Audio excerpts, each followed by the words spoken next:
Ayatollah Ali Khamenei. Simply is that. അത്രേ ഉള്ളൂ കാര്യം. പക്ഷേ എനിക്ക് മനസ്സിലാകാത്തൊരു കാര്യം, എന്തിനാണ് നമ്മുടെ നാട്ടിൽ പ്രകടനങ്ങൾ എന്നാണ്. അമേരിക്ക യുദ്ധം അവസാനിപ്പിക്കണം, ഇസ്രായേലിനെ മര്യാദ പഠിപ്പിക്കണം. ചില ഇവിടെ അഫ്ഗാനിസ്ഥാനും പാകിസ്ഥാനും തമ്മിൽ കൂട്ടത്തല്ല് കിടക്കുകയാണ്. 10-200 പാകിസ്ഥാൻകാർ മരിച്ചു. ഒരാൾക്കും ഒരു മിണ്ടാട്ടവും ഇല്ല.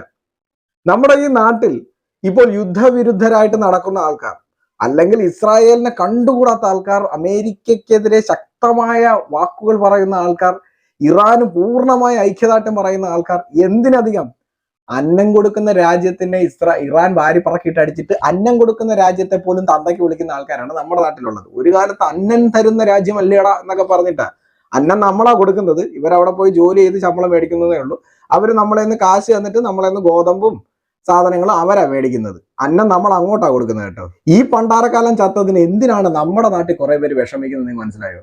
നിങ്ങളൊക്കെ ആരെയാണ് എതിർക്കുന്നതെന്ന് പറഞ്ഞാൽ ബി ജെ പിയെ സംഘപരിവാറിനെ നിങ്ങൾ എതിർക്കണല്ലേ? ഇങ്ങനെയാണോടാ കഴുതകളെ ബി ജെ പിയും സംഘപരിവാറിനെ എതിർക്കുന്നത്? ലോകത്തിന്റെ ഏത് മുക്കിലും മൂലയിലും എവിടെയും ഒരു മതവിഭാഗത്തിന് മാത്രം എന്ത് സംഭവിച്ചാലും ശരി അതിന്റെ അനുരണങ്ങൾ ഇന്ത്യയിലും ഉണ്ടാവും. എന്തിന്? കേരളത്തിൽ അതിന്റെ എല്ലാവിധ പ്രക്ഷോഭങ്ങളും കാണും. നിങ്ങൾ ഈ കാണുന്ന തമിഴ്നാട്ടിലെ പ്രക്ഷോഭമാണ്. ആ മുമ്പിൽ നിൽക്കുന്ന ഒരുത്തന്റെ പേര് തിരുമാവളവൻ എന്നാണ്. തിരുമാവളവൻ ഒരിക്കൽ പറഞ്ഞെന്താ അറിയോ?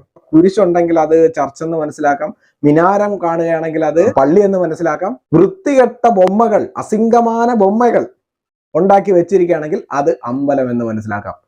ഈ നമ്മുടെ നാട്ടിലെ നിലവിലുള്ള എല്ലാ സാംസ്കാരിക നായകന്മാരും ഹൃദയം തകർന്നാണ് നിലവിളിക്കുന്നത്. അപ്പൊ ഇത് കുറച്ചുനാൾ മുമ്പ് വന്ന ഒരു ഇന്റർവ്യൂ ആണ്. നമ്മുടെ ബാബുവേട്ടനൊക്കെ അതിൽ ഇരിപ്പുണ്ട്. ഈ പറയുന്ന വ്യക്തി ആരാണെന്ന് എനിക്കറിയില്ല. പേരെനിക്ക് അംബുജാക്ഷൻ സാറാണെന്നാണ് തോന്നുന്നത്, എനിക്ക് ഓർമ്മയില്ല. എന്തായാലും നിങ്ങൾ അന്ന് കേട്ടു. അമേരിക്കയുടെ ഗ്ലോബൽ വെസ്റ്റ് ലോകത്തിന്റെ മുഴുവൻ എക്കണോമിയെയും കൊള്ളയടിച്ച്, ലോകത്തെ മുഴുവൻ സമ്പത്തും സമാഹരിച്ച്, ലോക സമ്പദ്ഘടനയും അതേപോലെ ലോക ആയുധം വിറ്റഴിച്ച് ലോകത്തെ മാർക്കറ്റാക്കാൻ ഉപയോഗിക്കുന്ന ഗ്ലോബൽ വെസ്റ്റിന്റെ ലീഡർ അമേരിക്കയാണ്. ആ അമേരിക്കക്കെതിരെ ചെറുത്തു നിൽക്കാൻ ഒരു ഇന്റർനാഷണൽ പൊളിറ്റിക്സിൽ എതിരില്ല. ഉണ്ടായിരുന്നത് സോവിയറ്റ് യൂണിയന്റെ നല്ല കാലത്ത് അവരായിരുന്നു. സോവിയറ്റ് യൂണിയൻ വീണു, ചൈന ഇന്ന് മുതലാളിത്തത്തിലേക്ക് തിരിഞ്ഞു. നമ്മൾ ഇന്ന് ചൈനയെ ആവിക്കുന്ന ഈ മൊബൈലിന്റെ പേരിൽ ഓർക്കുന്നത്, അതിനപ്പുറത്തേക്ക് അത് പോയി. അപ്പൊ ലോക രാഷ്ട്രീയ ഭൂപടത്തിൽ അമേരിക്കൻ സാമ്രാജ്യത്തെ ചെറുത്തു നിൽക്കാൻ പറ്റുന്ന ഒരു ബദൽ എന്ന നിലയിലാണ് അവരുടെ മുമ്പിൽ ഇസ്ലാം തീവ്രവാദം എന്ന് പറയുന്ന പൊളിറ്റിക്സ് വരുന്നത്. അതുകൊണ്ട് മുസ്ലിം അവനെ താടി വെച്ചാൽ ഭീകരവാദിയാണ്, പറന്നു ധരിച്ചാൽ തീവ്രവാദിയാണ്. ഒരു ഇസ്ലാമോ ഫോബിയയുടെ പൊളിറ്റിക്സ് അമേരിക്ക സ്പോൺസർ ചെയ്യുന്നു.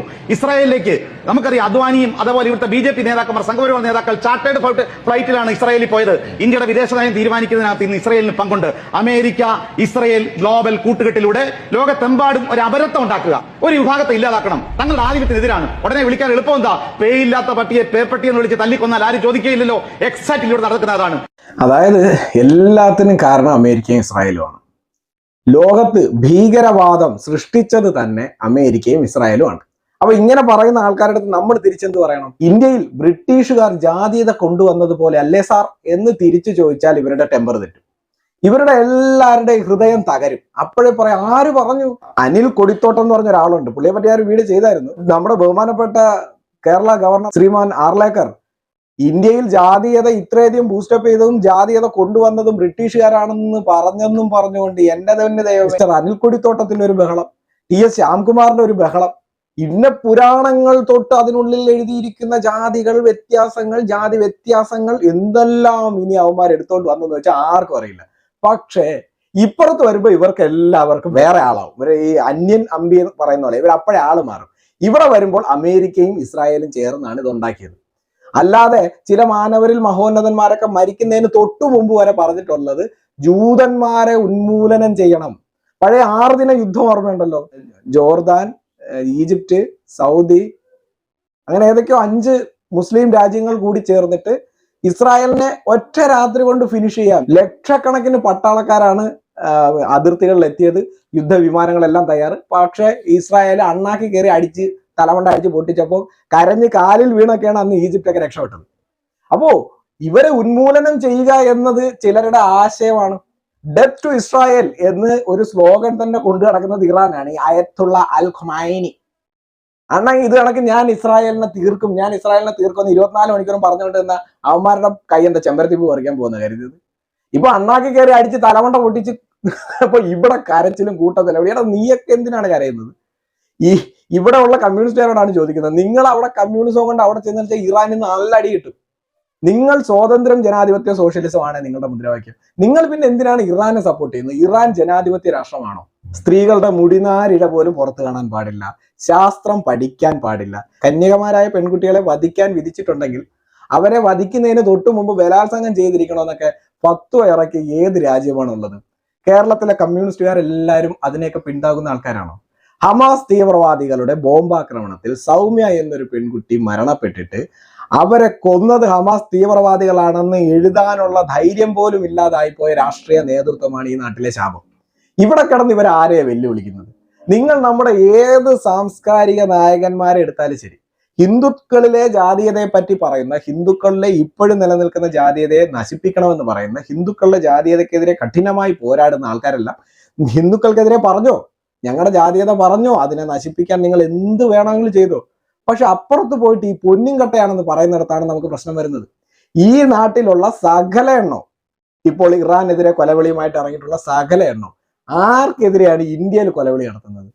സത്യം പറഞ്ഞുണ്ടല്ലോ, നമ്മുടെ പഹൽഗാം തീവ്രവാദ ആക്രമണം നടന്നപ്പോൾ, ഉറിയിലെ ഭീകരവാദ ആക്രമണം നടന്നപ്പോൾ, 44 ഇന്ത്യൻ പട്ടാളക്കാരെ ഒറ്റ സ്ഫോടനത്തിലൂടെ കൊന്നു കളഞ്ഞപ്പോൾ, പാകിസ്ഥാനെതിരെ നമ്മൾ തിരിച്ചടിക്കില്ല എന്ന് ചിന്തിച്ചിരുന്ന ഒരുപാട് പേര് ഇവിടെ ഉണ്ട്.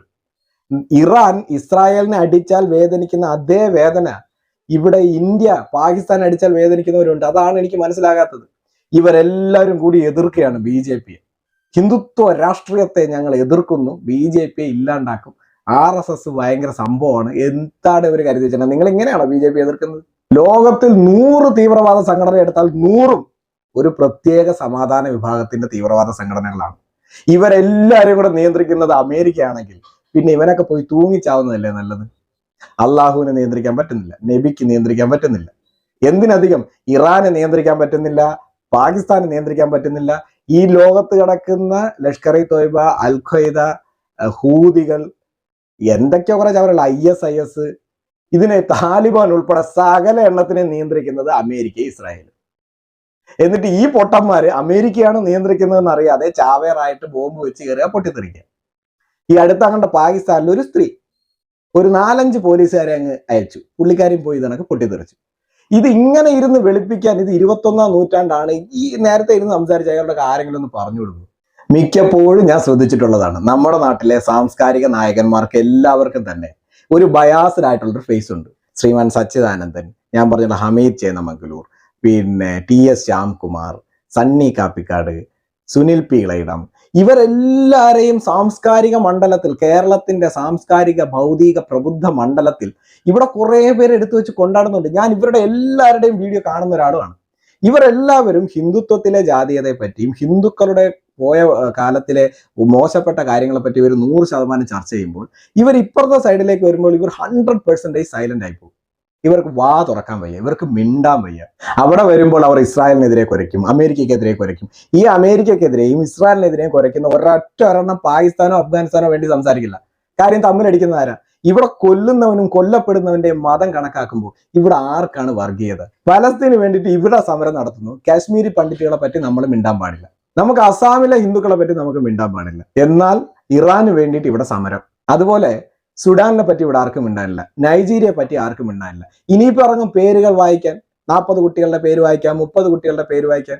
നിങ്ങളൊക്കെ ഓരോ സന്ദർഭത്തിൽ അവസരവാദികളാവുകയും, ഒരാൾ മരണപ്പെട്ടാൽ, കുട്ടികൾ മരണപ്പെട്ടാൽ, ഒരു യുദ്ധം നടന്നാൽ പോലും നിങ്ങൾ മതം നോക്കി പ്രതികരിക്കാൻ തുടങ്ങിയത് കൊണ്ടാണ് നിങ്ങൾ ഈ നാട്ടിൽ പരാജയപ്പെടുന്നത്. നിങ്ങൾ ഞൊട്ടത്തെ ഉള്ള ഇവിടുത്തെ ഹിന്ദുത്വത്തെ. കാര്യം എന്ന് വെച്ചാൽ നിങ്ങൾ ഇങ്ങനെയാണ്. നട്ടലുള്ള ഒരാൾക്കാർ പോലും സാംസ്കാരിക രംഗത്തില്ല. ഞാൻ നേരത്തെ പറഞ്ഞ ആൾക്കാർ ഉൾപ്പെടെ എല്ലാ എണ്ണത്തിനും ഒരു പ്രത്യേക മേഖലയിൽ മാത്രം സംസാരിക്കാൻ അറിയുന്ന, അവർക്ക് യുദ്ധം ഉണ്ടാവുക, അവിടെ ബോംബ് വീഴുക, അവിടെ ആരെങ്കിലും കൊല്ലപ്പെടുക എന്നിവ വന്നു കഴിഞ്ഞാൽ അവർക്ക് വേണ്ടി മാത്രം സംസാരിക്കുകയും, ഇന്ത്യയിൽ പഹൽഗാം ഉൾപ്പെടെ, ചെങ്കോട്ട ഭീകരാക്രമണം ഉൾപ്പെടെ എല്ലാ എണ്ണം ഇന്ത്യൻ ഗവൺമെന്റിന്റെ സുരക്ഷാ വീഴ്ച, ഇന്ത്യ ഗവൺമെന്റ് എന്ത് ചെയ്യായിരുന്നു, ഇന്റലിജൻസ് ബ്യൂറോ എന്ത് ചെയ്യായിരുന്നു എന്ന് ചോദിക്കുന്നതല്ലാതെ ഈ ചെയ്തത് നൈതിക വിരുദ്ധമായ കാര്യമാണെന്നും ഭീകരവാദം ഒരു തെറ്റാണെന്നും ഒന്നും പറയാൻ നിൽക്കില്ല. ആ സമയത്ത് നിങ്ങൾ പൊതുവെ ഇറക്കി വിടുന്ന വാദങ്ങളാണ് ഭീകരവാദത്തിന് മതമില്ല, ഭീകരവാദവും ഇസ്ലാം തമ്മിൽ ബന്ധമില്ല. ശരി, ആയിക്കോട്ടെ. ഇതേ സാധനം നമ്മൾ പറയാണ് ഇപ്പൊ നടക്കുന്ന ജാതീയതയ്ക്ക് മതമില്ല, ജാതീയതയും ഹിന്ദുക്കളും തമ്മിൽ ബന്ധമില്ല എന്ന് പറഞ്ഞാൽ നിങ്ങൾ അംഗീകരിക്കും. ആ സമയത്ത് ഇവരുടെ പലരുടെയും തന്ത വേറെ ആയിരിക്കും. ചില പ്രത്യേക സമയത്ത് ചില പ്രത്യേക തന്തമാരുണ്ടാവും. ആ സമയത്ത് ഇവർക്ക് മാനവിക ബോധം വരും, കുട്ടികൾ കൊല്ലപ്പെടുന്നതിനെതിരെ പ്രതികരിക്കണമെന്ന് തോന്നും, ഇവർ യുദ്ധവിരുദ്ധ റാലി സംഘടിപ്പിക്കും. ഈ ലോകത്തിലെ ഏറ്റവും നിഷ്ഠൂരനായിട്ടുള്ള ഏകാധിപതി പോലും ഇവർക്ക് പൊന്നുംകട്ടയായിരിക്കും. വൻ കലാപം നടന്നിട്ട് 5000-ഓ 10,000-ഓളം പേരെ നടു റോട്ടിൽ വെടിവെച്ച് കൊന്നപ്പോഴെല്ലാം ചിരിച്ച് ആഹ്ലാദിച്ചവന്മാരാണെന്ന്. സത്യം പറഞ്ഞവന്മാരെ കരച്ചിലാണെന്ന് നമുക്ക് സന്തോഷമുണ്ട്. ഈ ഒരു രാജ്യത്തിലെ ജനങ്ങൾക്ക് വേണ്ടാത്തൊരു ഭരണാധികാരിയാണ് അയത്തുള്ള അലി ഖൊമൈനി. ആ രാജ്യത്തിലെ 80% ജനങ്ങൾക്ക് വേണ്ട കാര്യം, വേണോ വേണ്ട നടണം, നിങ്ങളോട് തെരഞ്ഞെടുപ്പ് വെക്കണം. തെരഞ്ഞെടുപ്പില്ല. മോദി ഏകാധിപതിയാണ്. മോദിയുടെ തന്തയുടെ വകയില്ല ഈ രാജ്യമെന്ന് ഈ കേരളത്തിൽ ഇരുന്ന് മുദ്രാവാക്യം വിളിച്ചവന്മാരെല്ലാം ഇപ്പൊ കൂട്ടക്കരച്ചിലാണ്. അയത്തുള്ള അൽ ഖൊമൈനിയുടെ തന്തയുടെ വകയല്ല ഇറാൻ എന്ന് അവിടെയുള്ള ജനങ്ങൾ പറയുമ്പോൾ നിങ്ങൾക്ക് എന്താ അവർക്കൊരു ഐക്യദാർഢ്യം കൊടുക്കാൻ പറ്റാത്തത്? ഇത്രയും ബയാസ്ഡായിട്ട് സംസാരിക്കുന്ന, ഒരു കാര്യത്തെ തന്നെ വിവിധ കോണുകളിൽ കണ്ടുകൊണ്ട് സംസാരിക്കുന്ന, മരണത്തിലും യുദ്ധത്തിലും വരെ മതവെറി മാത്രം കൊണ്ട് നടക്കുന്നവന്മാരാണ് ഞാൻ നേരത്തെ പറഞ്ഞ പോലുള്ള ആൾക്കാർ. ഇപ്പോൾ ഇറാൻ ഐക്യദാർഢ്യം പ്രഖ്യാപിക്കുന്നത്, യുദ്ധവിരുദ്ധ റാലി നടത്തുന്നത്, ഇസ്രായേലിനെ കണ്ടുകൂടാത്തത്, അമേരിക്കയെ പാഠം പഠിപ്പിക്കാൻ നടക്കുന്നവര്. നിങ്ങൾ ഞൊട്ടത്തേ ഉള്ളൂ. ലോകത്ത് ഏകാധിപത്യത്തെ ഇഷ്ടമില്ലാത്തതുകൊണ്ട് കമ്മ്യൂണിസ്റ്റ് പാർട്ടിക്കാർക്കും അയത്തുള്ള അലി ഖൊമൈനി ചത്തതിൽ സന്തോഷമേ കാണുള്ളൂ. പിന്നെ ആരെ ബോധ്യപ്പെടുത്താൻ വേണ്ടിയിട്ടാണ് ഇവർ ഈ സമരം ചെയ്യുന്നത് എനിക്കറിയില്ല. ലോകത്തിൽ സ്വാതന്ത്ര്യം, ജനാധിപത്യം, സോഷ്യലിസം എന്ന 3 ആശയം ഹൃദയത്തോട് ചേർത്ത് പിടിച്ചിട്ടുള്ള ആൾക്കാരാണ് കേരളത്തിലെ കമ്മ്യൂണിസ്റ്റുകാർ. അപ്പോൾ ഏകാധിപതിയായിട്ടുള്ള ഒരു ഭരണാധികാരികളെ അവർ അംഗീകരിക്കത്തില്ല എന്നുള്ളത് സ്പഷ്ടമായ സത്യമല്ലേ? അയത്തുള്ള അലി ഖൊമൈനിയുടെ മരണം അവർക്ക് സന്തോഷമാണ്. ഒരു ഏകാധിപതിയും ജീവിച്ചിരിക്കാൻ പാടില്ല. അതെങ്ങനെയും തകർക്കപ്പെടുക എന്നതല്ലേ ഈ കേരളത്തിലെ കമ്മ്യൂണിസ്റ്റുകാരുടെ പ്രധാന ആശയം അല്ലേ? ഒരു ഇലക്ഷൻ പോലും ഇല്ലാത്ത ഒരു രാജ്യത്ത് ഒരു ചെറ്റയ്ക്ക് വേണ്ടി ഇവിടെ സമരം ചെയ്യണം. അയത്തുള്ള അലി ഖൊമൈനി ആരാ? ഇമാരുടെ ഒക്കെ തന്തയോ? അല്ല, എനിക്ക് അറിയാൻ വരാൻ ചോദിക്കുക. ഈ നമ്മുടെ നാട്ടിലുള്ള ഈ സാംസ്കാരിക നായകർ, പ്രബുദ്ധ മണ്ഡലം, യുദ്ധവിരുദ്ധ റാലി നടത്തുന്നവന്മാർക്കെല്ലാം ഈ ഡബിൾ ഡാഡി സിൻഡ്രോം ഉണ്ട്. ഇന്ത്യ ഒരു ഹിന്ദു രാഷ്ട്രമാണ് എന്ന അവകാശവാദം. അപ്പോൾ ആദ്യം തന്നെ പറയേണ്ട ഒരു കാര്യം, ഹിന്ദു എന്ന പേരിലുള്ള ഒരു മതം സമീപകാലത്ത് മാത്രം ഒരുപക്ഷെ ഹിന്ദു മഹാസഭയുടെയും ഒപ്പം തന്നെ ആര്യ സമാജ്, ബ്രഹ്മസമാജ് മുതലായ സംഘടനകളുടെയും വരവോടെ സൃഷ്ടിക്കപ്പെട്ട ഒരു മതമാണ് എന്നാണ്. അതിനു മുമ്പ് വിദേശികൾ ഇന്ത്യക്കാരെ മുഴുവൻ വിശേഷിപ്പിക്കാൻ ഉപയോഗിച്ചിരുന്ന ഒരു വാക്ക് മാത്രമായിരുന്നു HINDOO, ഹിന്ദു എന്ന വാക്ക്. ഇതുവരെ നിങ്ങൾ കേട്ടല്ലോ. അതായത് ഹിന്ദുത്വത്തിനെതിരെയാണ് പുള്ളിയുടെ യാത്ര. നമ്മളങ്ങനെ ഹിന്ദുക്കൾ അങ്ങനെ പോരാ.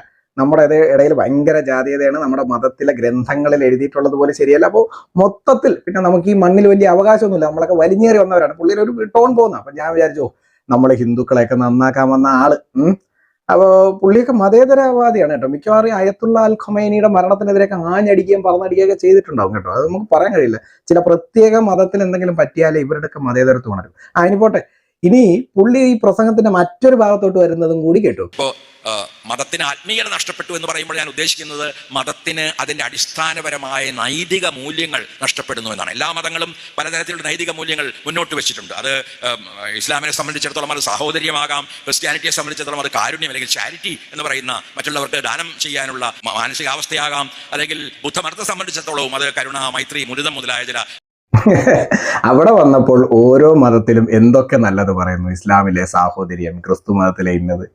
ചില പ്രത്യേക സ്ഥലത്തെത്തുമ്പോൾ 10, 65, 75, 80 വയസ്സ് എൻ്റെ ഇരട്ടി പ്രായമുള്ള മനുഷ്യനൊക്കെ അവിടെ കിടന്ന് മൂട്ടിലിറങ്ങി നക്കി തുടയ്ക്കുമ്പോൾ ഇവരുടെ വിചാരം എന്താ പറയുക, ബാക്കിയുള്ള ഒരാൾക്കും ഈ നാട്ടിലെ ഒരു ചരിത്രം അറിഞ്ഞുകൊണ്ടെന്ന്. നിങ്ങളെല്ലാവരും ചെയ്യേണ്ട കാര്യം നമ്മളുടെ മോശപ്പെട്ടതിനെ അക്സെപ്റ്റ് ചെയ്യുക എന്നതാണ്. എന്നിട്ട് നമുക്ക് നല്ലൊരു ഭാവി മുന്നോട്ട് കെട്ടിപ്പടുത്താം, നമുക്ക് എല്ലാവർക്കും ഒരുമിച്ച് നിന്ന്. പക്ഷെ ഇതൊന്നും അങ്ങനെയല്ല.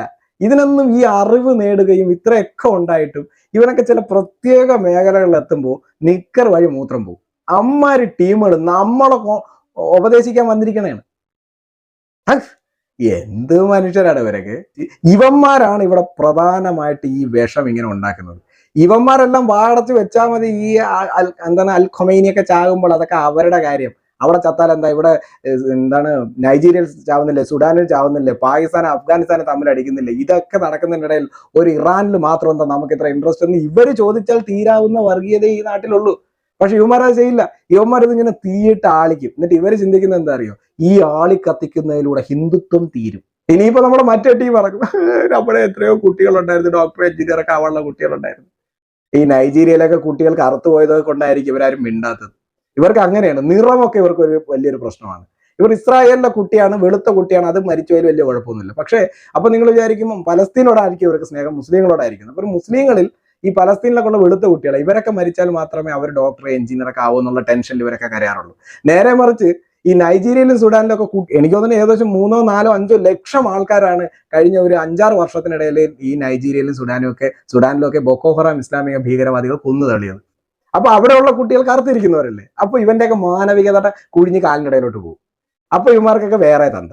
പിന്നെ നല്ല വെളുത്തിരിക്കുന്ന കുട്ടികൾ, അറബി കുട്ടികൾ, അങ്ങനെയൊക്കെ വരുമ്പോൾ ഇവന്റെ തന്ത വേറെ. അപ്പൊ ഇവന്മാർക്ക് അവിടെ മാനവികത, യുദ്ധവിരുദ്ധത വേറൊരുത്തം പ്രസംഗിക്കുന്നു. യുദ്ധവിരുദ്ധ റാലി സിന്ദാബാദ്, യുദ്ധവിരുദ്ധ റാലി സിന്ദാബാദ്. ഇനി ഒരു യുദ്ധം വേണ്ടേ വേണ്ട. അമേരിക്കയുടെ യുദ്ധക്കൊതി അവസാനിപ്പിക്കുക. ലോകത്ത് ഒരുപാട് യുദ്ധ ചരിത്രങ്ങൾ നമ്മൾ കേട്ടിട്ടുണ്ട്. പക്ഷേ ഒരു ദിവസം കൊണ്ട് തന്നെ ഏതാണ്ട് 6-7 രാജ്യങ്ങൾ ഒരു യുദ്ധത്തിൽ പങ്കാളിയായിരിക്കുകയാണ്. പശ്ചിമേഷ്യയിലും തെക്കൻ ഇവരൊക്കെ എവിടെ പോയി കിടക്കായിരുന്നു പഹൽഗാമിൽ തീവ്രവാദ ആക്രമണം നടന്നു? ഇവർക്ക് ഒരു തവണയെങ്കിലും ഇവർക്കൊരു പ്രകടനം നടത്താമായിരുന്നു തീവ്രവാദത്തിനെതിരെ, ഭീകരവാദത്തിനെതിരെ. ഇവരൊക്കെ മിണ്ടോ? ഇവനൊക്കെ നിക്കർ വഴി മൂത്രം പോവില്ലേ? ഇമ്മാരി ഊളകളൊക്കെ നാട്ടിലിറങ്ങി നമ്മളെ നന്നാക്കി ഇറങ്ങിയിരിക്കണം. യുദ്ധം ഒന്നിനും പരിഹാരമല്ലോ. അപ്പോ നമ്മൾ പാകിസ്ഥാനെ ആക്രമിച്ചതും തെറ്റാണെന്നാണ് ഇവർ ചിന്തിക്കുന്നത്. ഇസ്രായേൽ എന്ന രാജ്യത്തിന് ഡെത്ത് ടു ഇസ്രായേൽ എന്ന് പറഞ്ഞൊരു ടൈം ലൈനും കൊടുത്ത് സ്ലോഗൻ ഉണ്ടാക്കി പാടിക്കൊണ്ട് കിടക്കുന്ന ഇറാനെയും അതിന്റെ ഭരണാധികാരികളെയും അവന്മാർ കയ്യിൽ വെച്ച് കൊഞ്ചിക്കുന്നാണ് ഇവരൊക്കെ കരുതി വെച്ചിരുന്നത്. ഇവരൊക്കെ വലിയ ചരിത്രം അറിയുന്ന ആൾക്കാരാ. ഒരു പിണ്ണാക്കും അറിയത്തില്ല. ചരിത്രം നന്നായി അറിഞ്ഞിട്ട് അതിനെ വളച്ചൊടിക്കാനാണ് ഇവനൊക്കെ ശ്രമിക്കുന്നത്. ഇവർ നാട്ടിലിറങ്ങി യുദ്ധവിരുദ്ധത.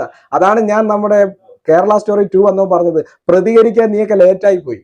പ്രതികരിക്കുമ്പോൾ നിങ്ങൾ എല്ലാത്തിനുമെതിരെ പ്രതികരിക്കണമായിരുന്നു, ശക്തമായി പ്രതികരിക്കണമായിരുന്നു. നിങ്ങൾ ബംഗ്ലാദേശിൽ നടന്ന വംശഹത്യക്കെതിരെ, ഹിന്ദു വംശഹത്യക്കെതിരെ നിങ്ങൾ പ്രതികരിക്കണമായിരുന്നു. നിങ്ങൾ പഹൽഗാം തീവ്രവാദ ആക്രമണത്തിനെതിരെ പ്രതികരിക്കണമായിരുന്നു. പാകിസ്ഥാനിൽ അവിടുത്തെ മൈനോറിറ്റി നേരിടുന്ന എക്സിക്യൂഷനെതിരെ നിങ്ങൾ പ്രതികരിക്കണമായിരുന്നു. അപ്പോഴെല്ലാം വായു അടച്ചു വെച്ച് വാലും ചുരുട്ടി ഇരുന്ന സകല കൃമികീടങ്ങളും സമൂഹത്തിലോട്ട് ഇറങ്ങിയിട്ട് ഇപ്പൊ ഞങ്ങളുടെ പ്രബുദ്ധത കാണിച്ചു തരാണ്, ഞങ്ങൾ ഇപ്പൊ പ്രബുദ്ധത ഉണ്ടാക്കി 4 കവിത അങ്ങോട്ട് എഴുതി തൊലിച്ച് ഇപ്പൊ നിങ്ങളെയൊക്കെ അങ്ങ് ശരിയാക്കി തരാം, ഹിന്ദുത്വത്തെ ഞങ്ങളിപ്പോ കാണിച്ചു തരാന്നൊക്കെ പറഞ്ഞു വന്ന നീയൊക്കെ ഞൊട്ടും. നീയൊക്കെ വന്നിന്ന് വീഴ്ചയുണ്ടല്ലോ, രോമം ചലിക്കത്തില്ല. അമ്മാരി മതം നോക്കി, നിറം നോക്കി, ജാതി നോക്കി, ജനവും രാഷ്ട്രവും രാഷ്ട്ര തലവനെ നോക്കിയാണ് നിന്റെയൊക്കെ യുദ്ധവിരുദ്ധത, മാനവികത, കുട്ടികളുള്ള സ്നേഹം. അല്ല നിന്റെ ഉള്ളിലൊന്നും തരിമ്പ് പോലും നിന്റെ ഉള്ളിൽ മനുഷ്യത്വമില്ല. ഉണ്ടെങ്കിൽ എങ്ങനെയാണോ കുട്ടികളുടെ ഉള്ളിൽ പോലും ഈ കറുത്ത കുട്ടികൾ നൈജീരിയയിലും സുഡാനിലും ഉള്ളവർ മരിക്കുമ്പോൾ നീയൊക്കെ മിണ്ടാതിരിക്കുന്നത്? എന്തുകൊണ്ടാണ് ഇറാനിലും പലസ്തീനിലും മാത്രം നീയൊക്കെ വാ തുറക്കുന്നത്? എന്തുകൊണ്ട് പലസ്തീനെ ആക്രമിച്ച് ഇസ്രായേലിലെ കുട്ടികൾ 30ഓളം കുട്ടികൾ മരിച്ചു പോയിട്ട് നിന്നെയൊക്കെ നാഹ് പൊങ്ങിയില്ലല്ലോ? മനുഷ്യത്വം ഇറങ്ങിയിരിക്കുന്നു. എന്നിട്ട് ഇപ്പൊ ഇവിടെ പ്രകടനം, ഇവിടെ റാലി, പിന്നെ നീയൊക്കെ ഇവിടെ പ്രകടനം നടത്തി വായിക്കുള്ളവർ ഞൊട്ടികളയുള്ളൂ. അറ്റ്ലീസ്റ്റ് ഒരു ശത്രു എന്ന് പറയുമ്പോഴേ അന്തസ്സുള്ള ശത്രു ആയിരിക്കണമെന്നെങ്കിലും ചിലപ്പോൾ ഈ സംഖ്യകൾക്കൊക്കെ ആഗ്രഹം ഉണ്ടാവും. നിനക്കൊന്നും അതുപോലും ഇല്ല. അത്രയ്ക്ക് നികൃഷ്ടമായ മനസ്സാണ് നിങ്ങളുള്ളത്. ഇത്രയും മതവിഷം ഉള്ളിക്കൊണ്ട് നടക്കുന്ന ഈ ജീവികൾ എല്ലാവരും കൂടി നിങ്ങൾ റോട്ടിലിറങ്ങി സമരം ചെയ്താൽ ഇവിടെ BJP തകരും. അതാണ് നിങ്ങൾ ടാർഗറ്റ്. നിങ്ങൾ BJPക്ക് എതിരാണ്, നിങ്ങൾ ഹിന്ദുത്വ ഫാസിസത്തിനെതിരാണ്.